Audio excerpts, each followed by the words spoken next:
First question क्या बोल रहा है? फर्स्ट क्वेश्चन कह रहा है कि A union A equals to A. जब एक वेरिएबल है ए, उसका यूनियन उसी वेरिएबल के साथ करने पर रिजल्टेंट आंसर जो है वो ए आता है। इस लॉ को क्या कहते हैं? तो इसका सही आंसर होगा ऑप्शन सी, आइडेम्पोटेंट लॉ। इस लॉ को हम क्या कहते हैं? आइडेम्पोटेंट लॉ कहते हैं। तो आइडेम्पोटेंट लॉ क्या कहता है? आइडेम्पोटेंट लॉ ये कहता है कि जब किसी वेरिएबल का यूनियन या इंटरसेक्शन उसी वेरिएबल के साथ हम करते हैं तो रिजल्टेंट आंसर जो है वो खुद वही वेरिएबल आता है। ठीक है, ये बूलियन अलजेब्रा का एक, ये चारों ही बूलियन अलजेब्रा के लॉ है।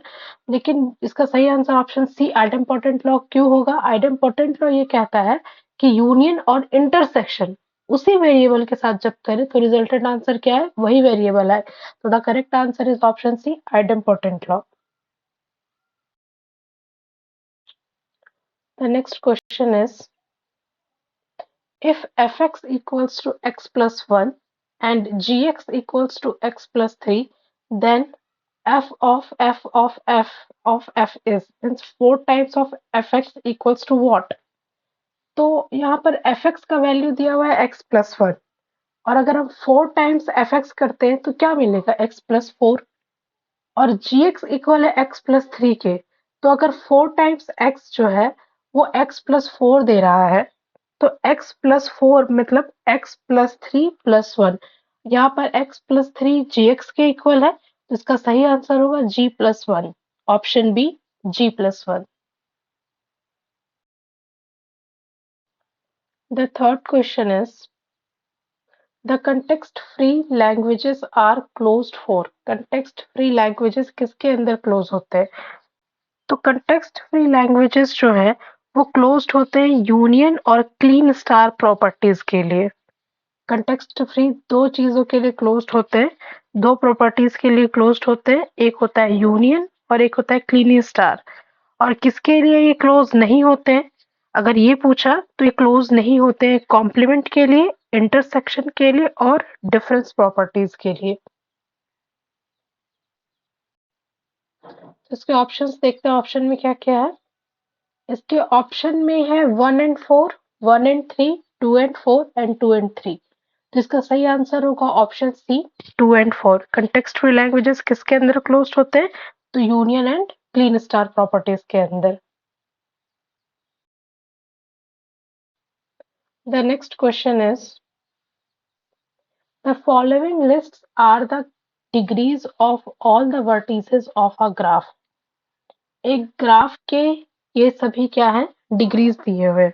सभी वर्टिसेस की डिग्रीज दिए हुए हैं। तो ये क्वेश्चन जो है वो हैंड शेकिंग लेमा थ्योरम से है। तो हैंड शेकिंग लेमा थ्योरम क्या कहता है? हैंड शेकिंग लेमा थ्योरम ये कहता है कि every finite undirected graph has an equal number of vertices with odd degrees. Simple term में हम ये कहें कि यहाँ पर जितने भी ऑड डिग्रीज के जो नंबर आएंगे, ऑड डिग्री के नंबर जो रहेंगे, डिग्री का जो नंबर रहेगा वो क्या होना चाहिए? इवन रहना चाहिए। तो ऑप्शन ए में देखते हैं, ऑप्शन ए में जो डिग्रीज है उसमें ऑड कितने हैं? तो ऑप्शन ए में 1 ऑड है और 3 ऑड है और 5 ऑड है, यानी कि इक्वल नंबर ऑफ डिग्रीज कितने आ रहे हैं? 3 आ रहे हैं। तो 3 ऑड है या इवन है? 3 एक ऑड नंबर है। और हैंड शेकिंग लेमा थ्योरम के अनुसार ये क्या होना चाहिए? इवन होना चाहिए। तो ये ऑप्शन रॉन्ग है। सेकंड ऑप्शन देखते हैं। सेकंड ऑप्शन में डिग्री में कितने सारे ऑड नंबर्स, ऑड डिग्रीज कितने सारे हैं? तो ऑड डिग्रीज हैं 3, 5 एंड 7। 3, 5, 7 ये तीन जो है वो ऑड डिग्री के हैं। तो ऑड डिग्री पॉसिबल नहीं है, ऑप्शन बी भी रॉन्ग है। ऑप्शन सेकंड भी रॉन्ग है। ऑप्शन थर्ड देखते हैं, ऑप्शन थर्ड में कौन कौन से ऑड डिग्रीज के वर्टिसेस है। तो ऑड डिग्री जो है वो है यहाँ पर 1, 5। यहाँ पे टोटल टू ऑड डिग्रीज के वर्टिसेस है, ऑड डिग्रीज है। तो टू क्या है? इवन है या ऑड है? टू इवन है। तो हैंड शेकिंग लेमा थ्योरम के अनुसार ये क्या है? सही है। दो दो क्या है? इवन है, इवन नंबर आने चाहिए डिग्रीज के, तो ये सही हो गया। फोर्थ ऑप्शन देखते हैं। फोर्थ ऑप्शन में एक 3 है और एक 5 है। तो ये भी क्या है? 2 है। तो दो इवन नंबर है और ये इवन नंबर के डिग्रीज आ रहे हैं, तो ये भी सही है। तो इसमें कौन कौन से डिग्रीज जो है वर्टिसेस ऑफ अ ग्राफ के अंदर आएंगे, तो ऑप्शन 3 और option 4 according to hand shaking lemma theorem. अगर आपको hand shaking lemma theorem detail में समझना है तो आप मुझे कमेंट सेक्शन में बता सकते हैं, मैं उसके ऊपर एक वीडियो बना सकती हूँ, तो होपफुली आपको ये क्वेश्चन समझ में आया होगा।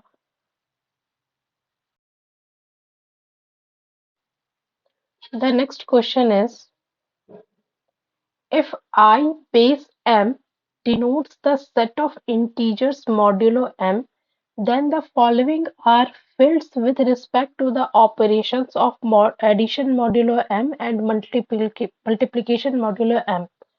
तो यहाँ पर फर्मेट्स लिटिल थ्योरम अप्लाई होगा, और फर्मेट्स लिटिल थ्योरम के अकॉर्डिंग अगर z base to prime number है तो वो क्या होगा, करेक्ट होगा। तो यहाँ पर प्राइम नंबर कौन कौन से है, प्राइम नंबर है 23, 29 और 31। तो ऑप्शन 1, 2 और 3 क्या होगा, फर्मेट्स लिटिल थ्योरम के अकॉर्डिंग सही होगा। ऑप्शन 4 यहाँ पर क्या होगा, रॉन्ग होगा, क्योंकि 33 प्राइम नंबर नहीं है। यहाँ पे मॉड्यूलो m केवल हम चेक करें तो भी इसका सही आंसर हम दे सकते हैं। फर्मेट्स लिटिल थ्योरम के अनुसार हमको क्या चेक करना है, m की वैल्यू चेक करनी है। तो यहाँ पे m क्या है, प्राइम नंबर है, 23 प्राइम नंबर है, 29 प्राइम नंबर है, 31 प्राइम नंबर है। तो द करेक्ट आंसर क्या होगा, 1, 2 एंड 3।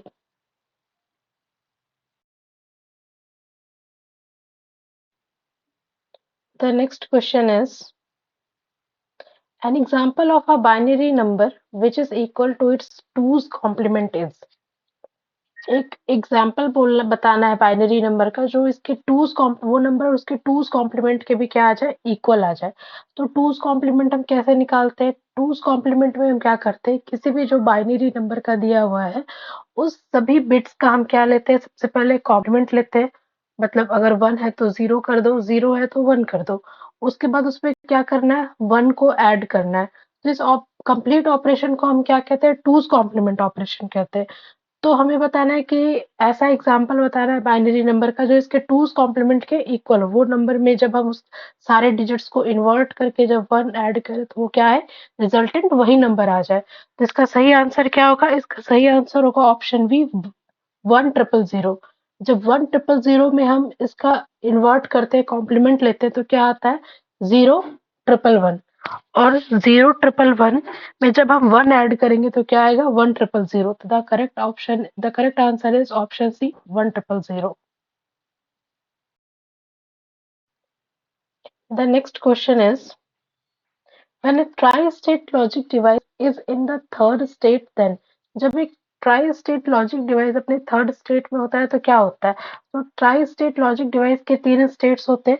पहला स्टेट होता है जब ये 0 पे रहता है यानी कि लो, दूसरा स्टेट जब ये 1 पे रहता है यानी कि हाई, और तीसरा स्टेट यानी कि क्या होता है, हाई इम्पीडेंस। तो हाई इम्पीडेंस में क्या होगा, जब इम्पीडेंस हाई होगा तो ये रिजल्टेंट क्या करंट लो ड्रॉ करेगा, ये हमेशा लो करंट को ड्रॉ करेगा। तो इसका सही आंसर क्या होगा, high impedance means it draws low current. The correct answer is option A. The next question is, an example of a connective which is not associative is। 4 gate दिए हुए हैं, एंड, और, एक्सॉर और NAND, और आपसे ये पूछा जा रहा है कि ये चारों में से कौन सा एसोसिएटिव प्रॉपर्टी को फॉलो नहीं करता। तो एसोसिएटिव प्रॉपर्टी नैंड फॉलो नहीं करता। बाकी एंड, और एंड एक्सॉर ये तीनों कनेक्टिव भी है और साथ ही साथ क्या करते हैं, एसोसिएटिव प्रॉपर्टी को भी फॉलो करते हैं। इकलौता नैंड गेट ही है जो क्या करता है, एसोसिएटिव प्रॉपर्टी को फॉलो नहीं करता। तो इसका सही आंसर क्या होगा, ऑप्शन डी, नैंड गेट।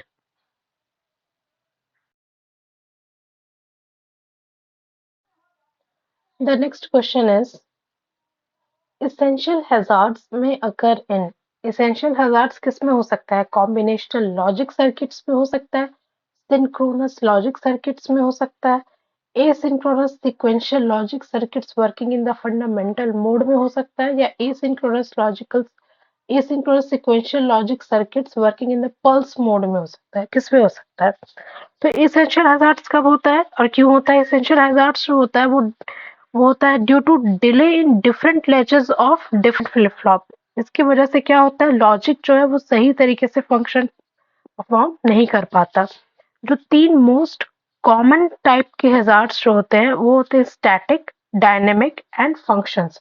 और ये तीनों किस में होते हैं? ये तीनों जो होते हैं वो एसिंक्रोनस सीक्वेंशियल लॉजिक सर्किट्स में होते हैं, जो फंडामेंटल मोड पे काम करता है। तो इसका सही आंसर क्या होगा? Option C, asynchronous sequential logic circuits working in the fundamental mode.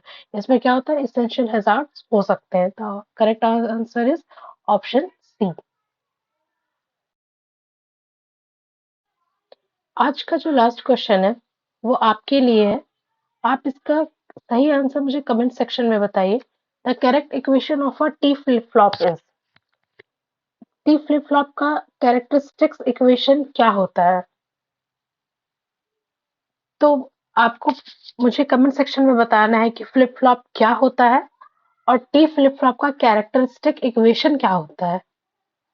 तो आज के लिए बस इतना ही। उम्मीद करती हूँ आपको ये वीडियो अच्छा लगा हो, और अगर आपको ये वीडियो अच्छा लगा है तो आप इस वीडियो को ज़्यादा से ज़्यादा शेयर कीजिए, लाइक कीजिए और मेरे चैनल को सब्सक्राइब कीजिए। Thanks for watching.